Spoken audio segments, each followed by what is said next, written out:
My name is Allie, and I am from the Urban Free Fat and from the Perception Trainers. And I've been getting a lot of requests lately to do videos, and one of the requests that I've been getting is to show yoga postures. So I've decided that let's just start doing that. So today we're going to look at Pincha Mayurasana, or forearm stand.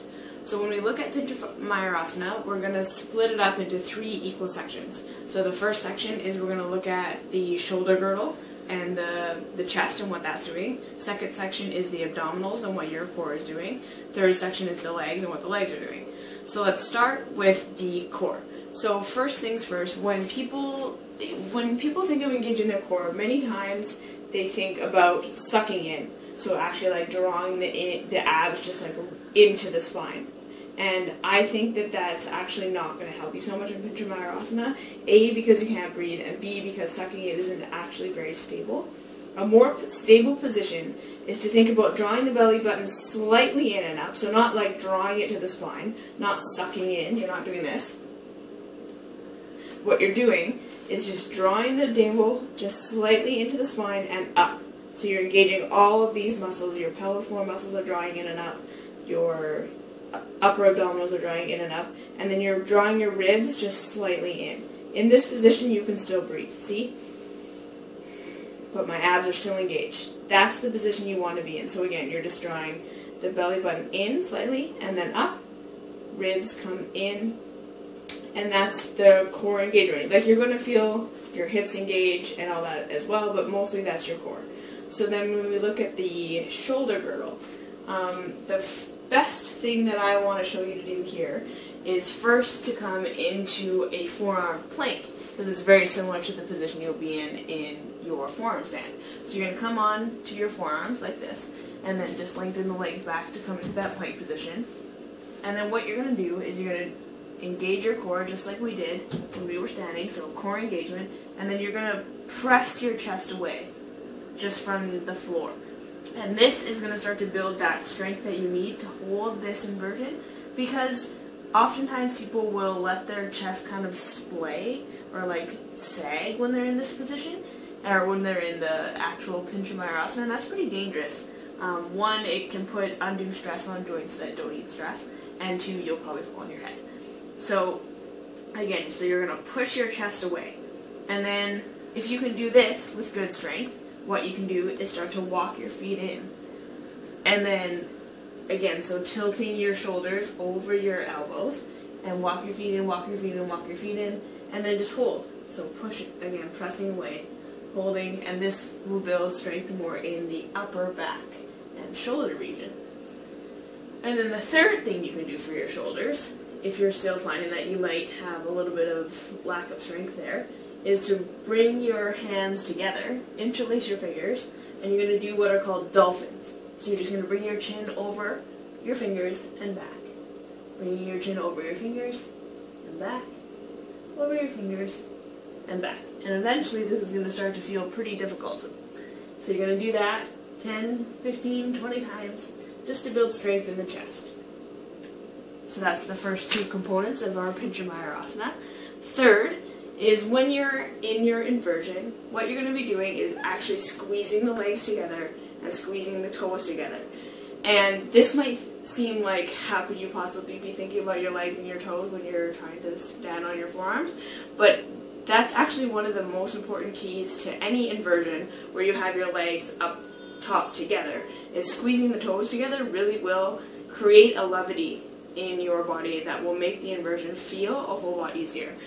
So you can practice this standing. All you're going to do is you're going to engage your toes, because what that does is it helps you to engage all these front muscles, so it's going to engage your shins, drawing the kneecaps in and up, and then imagining that you're squeezing your hips together slightly. So this kind of squeezing of the legs, so drawing the legs in together, drawing the hips in it together, is the exact feeling that you're going to want to have when you're up in your Pincha. Okay, so from here, let's start actually working our way into the posture. So step number 1, you're going to come down onto hands and knees. And remember, you can always be engaging your core, always thinking about your core, always thinking about your core, just seeing how you can feel that core engagement. And then from here, you want to place your hands, or your forearm, exactly shoulder width apart.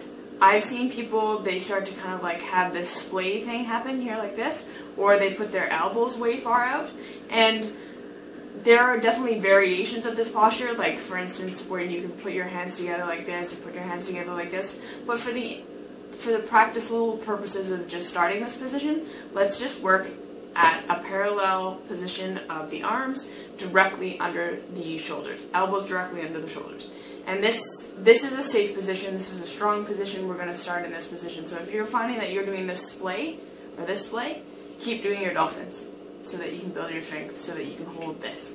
Okay, so again, we're starting here, putting the elbows directly underneath the shoulders, hands directly in front of the elbows, and then we're just going to come into downward dog legs.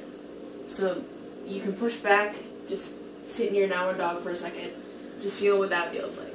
And then from here, you're going to walk your feet in, walk your toes in, until you feel like your hips are coming over your shoulders. Now this is why you need that strength. Because if you're feeling really, really unstable here, I would say stay here, keep doing your dolphins. If you feel good, engage your core, just like we were talking about, and then you're going to take one leg and just lift it up into the sky. And then from here, you're going to draw it into the center. Engage your legs. Start to engage your legs.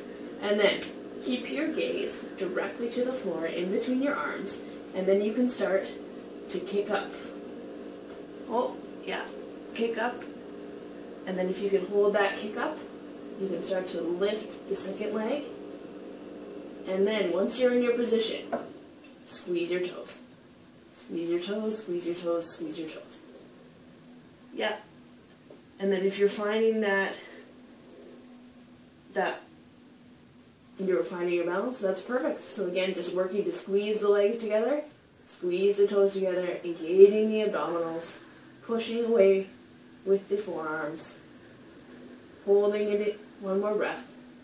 And then to come down with control, just start to lower that leg, keeping your toes and legs all engaged. Everything's engaged. Releasing down. Perfect. And then come to your knees and take a little break. So that is that posture. So again, it's all about just control. You don't want to be kicking up. If you're finding that you're trying to really like kick to get up, then you're probably not ready for the posture yet, and that's okay. So just working to get those hips over the shoulders. Once you've got the hips over the shoulders and you feel okay there, then you can start the kick up. You're probably ready. Okay, and that's how you do Pincha Mayurasana. And I'll talk to you next time.